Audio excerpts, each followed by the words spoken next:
अस्सलामुअलैकुम। उम्मीद है आप सब खैरियत से होंगे। आज की इस वीडियो में हम लोग अपने 3 सितंबर के एमडीकेट टेस्ट को डिस्कस करेंगे। फर्स्ट क्वेश्चन हमारे पास है Cp is equal to 51, Cv is equal to 37, then molecule is. कि अगर आपके पास Cp की वैल्यू 51 है, Cv 37 है, तो मॉलिक्यूल आपके पास मोनोएटॉमिक होगा, डायएटॉमिक होगा या ट्राइएटॉमिक होगा। हमारे पास गैमा होता है Cp ओवर Cv, और उस गैमा की वैल्यू हमारे पास मोनोटॉमिक गैस के लिए 1.67 होती है, डायटॉमिक के लिए 1.40 होती है। यहाँ पे हम लोग Cp और Cv की रेशो निकालें, 51 ओवर 37 करें तो हमारे पास आंसर आता है 1.37। यानी ये क्लोज है डायटॉमिक गैस के, तो हम लोग इसे कह सकते हैं कि ये कौन सी गैस होगी, ये कौन सा मॉलिक्यूल होगा, diatomic molecule. Right option is beta. Next question हमारे पास है the region between two Z lines is called. आप अपने मसल का स्ट्रक्चर उसमें देखते हैं कि दो जी लाइन्स के दरमियान जो हमारे पास स्ट्रक्चर होता है उसे हम लोग सार्कोमियर कहते हैं। Right option is Charlie. Next question हमारे पास है साइटोस्केलेटन प्रोवाइड्स कि साइटोस्केलेटन का हमारे पास क्या फंक्शन होता है। वो सेलुलर मूवमेंट करवाता है, सेल शेप करवाता है या सपोर्ट प्रोवाइड करता है। ये तीनों काम हमारे पास जो है वो जो साइटोस्केलेटन है वो परफॉर्म करता है। साइक्लोसिस, एमीबाइड मूवमेंट में, डिटर्मिनेशन ऑफ सेल शेप और इंटीग्रेशन ऑफ सेलुलर कंपोनेंट्स, इन सब में हमारे पास साइटोस्केलेटन इन्वॉल्व होता है। राइट ऑप्शन हमारे पास क्या आ जाएगी, डेल्टा। नेक्स्ट क्वेश्चन हमारे पास है which of the following band is isotropic. इनमें से कौन सा बैंड जो है वो आइसोट्रॉपिक है। तो आपने याद रखना है आई बैंड जो होता है वो आइसोट्रॉपिक होता है। आई बैंड आई से स्टार्ट होता है, ये आइसोट्रॉपिक, और एन आइसोट्रॉपिक जो बैंड होता है वो आपके पास ए। आइसोट्रॉपिक मीन ये नॉन पोलराइजिंग बैंड है। आई बैंड हमारा जो होता है वो आइसोट्रॉपिक होता है। Right option is alpha. Next question हमारे पास है haemophilia is more common in males because it is की हीमोफीलिया जो है वो मेल में ज्यादा कॉमन है। क्योंकि हीमोफीलिया जो है एक्स लिंक्ड रिसेसिव ट्रेट है। जो हमारे पास एक्स लिंक्ड रिसेसिव ट्रेट्स होती हैं वो मेल्स में कॉमन होती है। फीमेल में अगर फीमेल को इफेक्टेड होने के लिए होमोलोगस रिसेसिव जीन्स होना ज़रूरी है, वरना फीमेल्स होती है वो कैरियर हो सकती है लेकिन इफेक्टेड फीमेल नहीं होगी वो। नेक्स्ट क्वेश्चन हमारे पास है स्टेनिंग पार्ट ऑफ न्यूरॉन। इसके न्यूरॉन का स्टेनिंग पार्ट कौन सा होता है। स्टेनिंग आपको पता है कि न्यूक्लियस की होती है, और न्यूक्लियस न्यूरॉन का कहाँ पे होता है, सेल बॉडी के अंदर। तो स्टेनिंग पार्ट ऑफ न्यूरॉन हमारा कौन सा होगा, सेल बॉडी। ये एमसीक्यूज आपके पिछले टेस्ट में भी आया था, इसमें भी आया, ये एमसीक्यूज रिपीट हुआ है। राइट ऑप्शन इसकी क्या है हमारे पास, चार्ली। नेक्स्ट क्वेश्चन है which of the following is simplest form of carbohydrates. Carbohydrates की सिंपलेस्ट फॉर्म आपको पता है कि मोनोसेक्राइड होती है, लेकिन यहाँ पे हमारे पास जो थे ऑप्शंस फंक्शनल ग्रुप की फॉर्म में थे कि carboxylic group, alcohol and acid, hydroxyl and hydrogen, aldehyde and ketone. तो यहाँ पे हमारे पास जो अप्रोप्रिएट आंसर होगा वो एल्डिहाइड और कीटोन होगा। Right option is delta. Next question हमारे पास है coughing is control by which part of brain. के कफिंग हम ब्रेन का कौन सा पार्ट कंट्रोल करता है। हमारे ब्रेन में जो कफ सेंटर होता है उसे हम लोग मेडुला ऑब्लोंगेटा कहते हैं। राइट ऑप्शन हमारे पास यही होगा। इसकी बाकी तीन ऑप्शन स्टूडेंट को याद नहीं। नेक्स्ट क्वेश्चन हमारे पास है when sexual arousal start it is called. कि जब सेक्सुअल अराउजल आपके अंदर होता है तो आपकी कौन सी स्टेट होती है, वो आपकी प्यूबर्टी होती है। वो स्टेज के जब आप जो है आप फीमेल के अंदर मेंस्ट्रुएशन स्टार्ट होती है, मेल बॉडी पे हेयर आना स्टार्ट हो जाते हैं, फीमेल में पिंपल्स वगैरह का इशू होता है, इस स्टेज को हम लोग प्यूबर्टी कहते हैं। और यहाँ पे हमारे जो एक इंसान है उसके अंदर सेक्सुअल अराउजल स्टार्ट होता है। Right option is alpha. Next question हमारे पास है ओजेंसीज इनिशिएटेड इन विच स्टेज। कि ओजेंसीज आपकी किस स्टेज में स्टार्ट होती है। ओजेंसीज आपको पता है कि आपकी एम्ब्रियोनिक स्टेज में स्टार्ट हो जाती है, लेकिन वहाँ पे वो सिर्फ स्टार्ट होती है। वहाँ पे हमारे पास कितना प्रोसीजर होता है, उसमें ये होता है कि जब आपका फीटल पीरियड होता है, प्राइमरी ओवरसाइट मियोसिस के बाद प्रोफेज 1 में एट रेस्ट हो जाती है। उसके बाद वो 10 to 14 ईयर्स वहाँ वेट करते हैं। उसके बाद जब मेंस्ट्रुएशन स्टार्ट होती है एट प्यूबर्टी पे, तो वही प्राइमरी ओवरसाइट जो है वो सेकेंडरी ओवरसाइट को बना देता है, और उसके बाद आपका जो सेकेंडरी ओवरसाइट होता है वो मेटाफेज 2 में आके रेस्ट पे हो जाता है, और वो नेक्स्ट तब तक प्रोसीड नहीं करेगा जब तक स्पर्म आके उससे फर्टिलाइजेशन ना कर ले। तो यहाँ पे हमारे पास राइट ऑप्शन, उसने आपसे फीटल पीरियड का पूछा हुआ है, तो हमारे पास यहाँ राइट ऑप्शन यही होगी एम्ब्रियोनिक स्टेज। लेकिन मैंने नेक्स्ट स्टेजेस का आपको इसलिए बता दिया कि इसके रिलेटेड अगर एमसीक्यूज आए तो आप इजीली उसे अटेम्प्ट कर सकते। नेक्स्ट हमारे पास है in spermatogenesis each meiotic division give rise to. के स्पर्मेटोजेंसिस में हमारे पास कितने फंक्शनल गैमीट्स बनते हैं। आपको पता है स्पर्मेटोजेनेसिस में जब सेकेंडरी स्पर्मेटोसाइट जब मियोसिस करते हैं तो हमारे पास 4 स्पर्मेटिड्स बनते हैं जो बाद में डिफ्रेंशिएट होकर स्पर्म्स बन जाते हैं। स्पर्मेटोजेनेसिस, अगर यहाँ पे आपसे ओजेनेसिस का पूछा जाए तो हमारे पास एक फंक्शनल गैमीट होता है। स्पर्मेटोजेनेसिस और ओजेनेसिस में मेन डिफरेंस आपके पास होता है इनकी प्रोडक्ट क्या है। कि स्पर्मेटोजेनेसिस में आपके पास 4 गैमीट बनेंगे, ओजेनेसिस में आपके पास 1 गैमीट बनेगा, क्योंकि ओजेनेसिस में आपके पास पोलर बॉडीज बन रही होती हैं जो बाद में डीजनरेट हो जाती हैं। Right option is delta. Next question हमारे पास है गोनोरिया काजिंग बैक्टीरिया, इसके काज करने वाला बैक्टीरिया कौन सा होता है। आपको पता है कि उस गोनोरिया एक सेक्सुअली ट्रांसमिटेड डिजीज़ है और ये नीजरिया गोनोरिया की वजह से होती है और ये ग्राम नेगेटिव बैक्टीरिया है। राइट ऑप्शन हमारे पास क्या आ जाएगी, बीटा।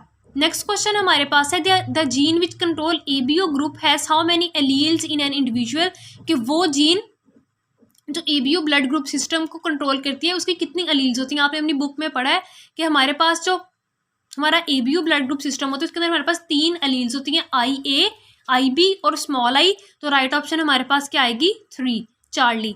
नेक्स्ट क्वेश्चन हमारे पास है glucose is also known as, glucose को हम लोग क्या कहते हैं, ग्लूकोज को आप लोग ब्लड शुगर भी कहते हैं क्योंकि हमारे ब्लड के अंदर 0.08% ग्लूकोज होता है। उसके अलावा इसको हम लोग डेक्सट्रोज भी कहते हैं और ग्रेप शुगर भी कहते हैं। राइट ऑप्शन क्या आएगी, ऑल ऑफ दीज यानी डेल्टा। नेक्स्ट क्वेश्चन हमारे पास है टीचर टोल्ड अस, टीचर ने हमें बताया दिस सेंटेंसेस, ये कौन सा सेंटेंस है। इसमें आप देखें कि आपके पास जो वर्ब की फॉर्म यूज हुई है वो second form of verb use हुई है। प्रेजेंट के अंदर आपको पता है कि फर्स्ट फॉर्म के साथ एस या ES यूज करते हैं, फ्यूचर के अंदर आप विल शैल के साथ फर्स्ट फॉर्म यूज करते हैं और पास्ट के अंदर आप लोग सेकंड फॉर्म यूज करते हैं। तो हमारा ये टेंस कौन सा होगा, पास्ट का। Right option is alpha. Next question हमारे पास है which of the following can't be hydrolysed, इनमें से कौन सी जो है उसको हाइड्रोलाइज नहीं कर सकते। सुक्रोज हमारे पास डाइसेक्राइड है, इसे भी हाइड्रोलाइज कर सकते हैं। मोनोसेक्राइड आपको पता है कि वो पहले ही एक यूनिट पे कंपोज होते हैं, उनको फर्दर हम लोग हाइड्रोलाइज नहीं कर सकते। Right option is beta. Next question हमारे पास है विच इज ओड वन, ये एक लॉजिकल रीजन में क्वेश्चन था कि इनमें से कौन सा जो ऑप्शन है वो दूसरे से डिफरेंट है। कोविड-19, कैंसर, स्मॉल पॉक्स या हेल्थ। आपको पता है कोविड-19, कैंसर, स्मॉल पॉक्स के तीनों डिजीजेज हैं, लेकिन हेल्थ एक अलग से वर्ड है। तो हमारे पास इनमें से सबसे डिफरेंट वर्ड कौन सा होगा, हेल्थ यानी डेल्टा। नेक्स्ट क्वेश्चन हमारे पास है during menstruation which of the following shed off, के जब मेंस्ट्रुअल साइकिल में आपकी ब्लीडिंग होती है तो उसमें आपकी कौन सी यूट्रस की लेयर जो है वो शेड ऑफ होती है, वो गिरती है, वो हमारे पास एंडोमेट्रियम होती है। Right option is beta. आपको पता होना चाहिए कि आपके यूट्रस की जो होती है वो 3 लेयर होती हैं, पेरीमीट्रियम, मायोमीट्रियम और एंडोमीट्रियम। जो पेरीमीट्रियम होती है वो आउटर मोस्ट लेयर होती है यूट्रस की, मायोमीट्रियम आपकी मिडल लेयर होती है, मस्कुलर लेयर जो चाइल्ड बर्थ में आपकी हेल्प करती है, और जो एंडोमीट्रियम होती है वो सबसे इनर स्पॉन्जी लेयर होती है जो मेंस्ट्रुएशन के दौरान जो है वो शेड ऑफ हो जाती है। यहाँ पे हमारे पास राइट ऑप्शन क्या आएगी, बीटा। नेक्स्ट क्वेश्चन हमारे पास है which of the following excrete in form of uric acid, किनमें से कौन से ऑर्गेनिज्म जो है वो यूरिक एसिड सिक्रीट करते हैं।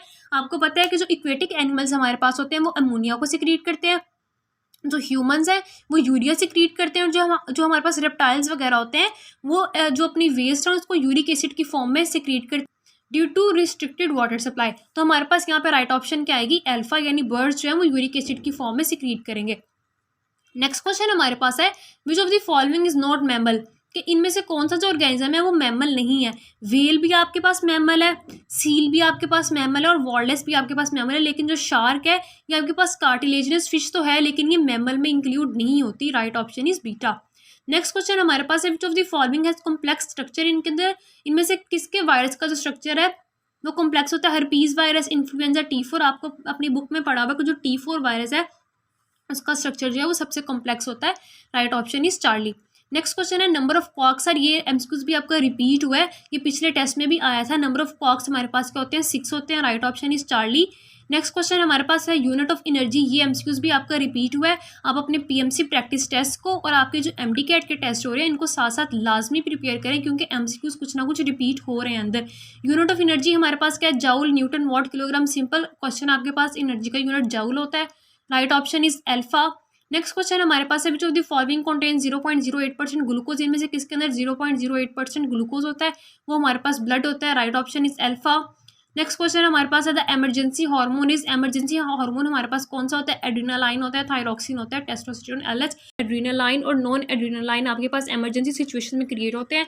Right option is alpha. Next question हमारे पास है पिन वर्म, लिव इन के पिन वर्म कहाँ पे जो है वह रहता है, ये हमारे इंटेस्टाइन जो हमारा डाइजेस्टिव सिस्टम है, इंटेस्टाइन्स है, वहाँ पे ये डिजीज़ कॉज करता है, या अपेंडिक्स में, कोलोन, सीकम, ये तीनों जगह पे प्रेजेंट हो सकता है। Right option is delta. Next question हमारे पास है इसको पिनवर्म का दूसरा नाम आपके पास थ्रेड वर्म्स भी होता है, ये भी याद रखिएगा। नेक्स्ट क्वेश्चन हमारे पास है average pH of human urine. इसके ह्यूमन यूरिन की एवरेज पीएच क्या होती है? आपकी जो फेडरल की बुक है उसमें रेंज पीएच की लिखी हुई है कि आपका जो यूरिन है उसकी रेंज होती है 4.8 टू 7.5। अगर आप इसकी एवरेज फाइंड करें तो आपके पास round about 6 point something answer आते हैं, तो आप इसको लगा सकते हैं कि राइट ऑप्शन हमारे पास क्या होगा? बीटा। नेक्स्ट क्वेश्चन हमारे पास है secondary structure of protein is maintained by. के प्रोटीन का जो सेकेंडरी स्ट्रक्चर होता है उसके अंदर कौन से बॉन्ड होते हैं? उसके अंदर हमारे पास हाइड्रोजन बॉन्ड की वजह से वो स्ट्रक्चर मेंटेन्ड होता है। Right option is beta. Next question हमारे पास है फाइनल इलेक्ट्रॉन एक्सेप्टर इन इलेक्ट्रॉन ट्रांसपोर्ट चेन। आपकी जो इलेक्ट्रॉन ट्रांसपोर्ट चेन होती है उसके अंदर आपका लास्ट पे फाइनल इलेक्ट्रॉन एक्सेप्टर आपके पास ऑक्सीजन होती है। Right option is Charlie. Next question हमारे पास है डॉलर ऑफ सेल इज। ये भी हमसे आपका रिपीट हुआ कि पिछले टेस्ट में भी आया था कि हम लोग कहते हैं कि करेंसी ऑफ सेल हमारे पास क्या होती है? एटीपी। और डॉलर भी क्या है? करेंसी। तो डॉलर ऑफ सेल हम लोग किसे कह सकते हैं? एटीपी को। Right option is delta. Next question हमारे पास है प्लास्टिड्स आर प्रेजेंट। इनके प्लास्टिड्स किस में प्रेजेंट होते हैं? प्लास्टिड्स आपके प्लांट्स में, एल्गी में और कुछ और यूकैरियोटिक ऑर्गेनिजम्स में प्रेजेंट होते हैं, लेकिन ये एनिमल्स में या बैक्टीरिया में प्रेजेंट नहीं होते। Right option is Charlie. Next question हमारे पास है फैक्ट्री ऑफ राइबोसोम। राइबोसोम की फैक्ट्री कौन सी होती है? राइबोसोम एक सेल फैक्ट्री किस चीज़ की है? प्रोटीन की। और राइबोसोम की फैक्ट्री कौन सी है? हमारे पास न्यूक्लियोलस है। आपकी बुक की लाइन है कि ribosomes are assembled in nucleolus. Right option is beta. Next question हमारे पास है organ which don't have any function. ऐसा ऑर्गन जिसका कोई फंक्शन ही ना हो, हम उस ऐसे ऑर्गन को क्या कहते हैं? उसको हम लोग वेस्टिजियल ऑर्गन कहते हैं। जैसा कि आपकी ह्यूमन बॉडी में अपेंडिक्स होता है, वो जो है वेस्टिजियल ऑर्गन, उसका कोई फंक्शन नहीं होता। इसके अलावा pelvic bone of a snake, wings of flightless birds, ये सब जो है वेस्टिजियल ऑर्गन होते हैं हमारे पास। यहाँ पे राइट ऑप्शन क्या आ जाएगा? चार्ली। नेक्स्ट क्वेश्चन हमारे पास है फर्टिलाइजेशन अकर। इनके फर्टिलाइजेशन कहाँ पे होती है? फर्टिलाइजेशन आपने पढ़ा कि आपकी ओविडक्ट यानी फेलोपियन ट्यूब या यूट्राइन ट्यूब इसके प्रोक्सिमल पार्ट में होती है। तो राइट ऑप्शन हमारे पास क्या आ जाएगी? अल्फा। नेक्स्ट क्वेश्चन हमारे पास है there are dash alveoli present in lungs. के लंग्स के अंदर कितने एल्वियोलाई होते हैं? आपके पास ऑलमोस्ट 700 मिलियन एल्वियोलाई होते हैं लंग्स के अंदर। Right option is alpha. Next question हमारे पास है आयुपैक नेम ऑफ ग्लाइसिन। के ग्लाइसिन का हमारे पास आयुपैक नेम क्या होता है? इसका आयुपैक नेम आपके पास 2 अमाइनो एसिटिक एसिड होता है। अमाइनो एसिड वाला टॉपिक आपके सिलेबस में इंक्लूड नहीं है, लेकिन इसमें से पिछले टेस्ट में भी एमसीक्यूज था, शायद नीन हाइड्रोजन टेस्ट का था या कुछ भी। साइक्लिक अमाइनो एसिड्स कुछ इस तरह के एमसीक्यूज थे पिछले टेस्ट में भी, तो आप इस टॉपिक को भी लाजमी प्रिपेयर करें।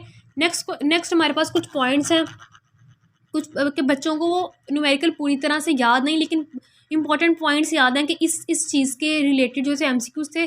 फिजिक्स के अंदर अबाउट 12 न्यूमेरिकल्स थे, लेकिन बहुत डिफिकल्ट नहीं थे। एनर्जी और पावर से रिलेटेड आपके पास 3-4 एमसीक्यूज थे। Calculation of number of moles के एमसीक्यूज थे आपके पास। सियानो बैक्टीरिया में से एमसीक्यूज था। आरएनए, विरियन और वायरॉइड में से आपके पास एमसीक्यूज थे कुछ। उसके बाद आप at altitude body has energy के हाइट पे बॉडी के अंदर कौन सी एनर्जी होती है? आपके पास हाइट पे किसी चीज़ की पोजीशन की वजह से उसके पास जो एनर्जी होती है वो पोटेंशियल एनर्जी होती है, और जो मोशन की वजह से होती है वो काइनेटिक एनर्जी होती है। तो हाइट पे उसके पास पोटेंशियल एनर्जी होगी।